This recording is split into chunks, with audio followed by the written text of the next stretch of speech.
Hello guys, law കോളേജിന്റെ late Onam celebration വീഡിയോയിലേക്ക് എല്ലാവർക്കും സ്വാഗതം. തലേ ദിവസത്തെ കലവറ, അതായത് സദ്യ പ്രിപ്പറേഷൻസിന്റെ കാര്യങ്ങളൊക്കെ നടന്നുകൊണ്ടിരിക്കുകയാണ്. അതുപോലെ തന്നെ ഡെക്കറേഷൻസിന്റെ പരിപാടികളും നടക്കുന്നുണ്ട്. ഇതാണ് എന്റെ ഔട്ട്ഫിറ്റ്. അപ്പൊ ഇന്നത്തെ കാര്യപരിപാടിയിലേക്ക് കടക്കാം. ആദ്യം തന്നെ പൂക്കളം മത്സരമാണ്. അപ്പൊ അതിനായിട്ടുള്ള ഫ്ലവേഴ്സ് ഒക്കെ കട്ട് ചെയ്ത് പൂക്കളൊക്കെ ഇട്ടു. ആൻഡ് ബൈ ദ വേ ഞങ്ങളുടെ ക്ലാസ്സിനാണ് ഫസ്റ്റ് പ്രൈസ് കിട്ടിയത്.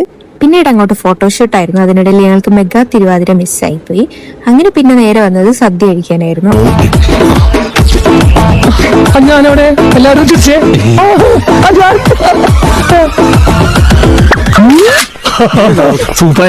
ഫോട്ടോ സെഷൻസ് കഴിഞ്ഞെത്തിയപ്പോഴത്തേനും മുറിയടി മത്സരം, വടംവലി മത്സരം, ക്ലാസിന്റെ ഗ്രൂപ്പ് ഡാൻസ്, അതിനുശേഷം ശക്തി, കുമ്പളത്തിന്റെ നാടൻ പാട്ട് തുടങ്ങിയ കാര്യങ്ങളൊക്കെ ഉണ്ടായിട്ടുണ്ടായിരുന്നു. അതിനൊന്നും വീഡിയോസ് എനിക്ക് എടുക്കാൻ പറ്റിയില്ല. അപ്പോൾ ഇത്രയേ ഉള്ളൂ ലോ കോളേജിലെ ഓണം വിശേഷങ്ങൾ. ഈ വീഡിയോ നിങ്ങൾക്ക് എല്ലാവർക്കും ഇഷ്ടപ്പെട്ടെന്ന് വിചാരിക്കുന്നു. ഇഷ്ടപ്പെട്ടാൽ ലൈക്ക് ചെയ്യുക, ഷെയർ ചെയ്യുക, കമൻറ്റ് ചെയ്യുക, സബ്സ്ക്രൈബ് ചെയ്യുക. സോ അടുത്ത വീഡിയോയിൽ വരുന്നവരേക്കും ബൈ ഗായ്സ്.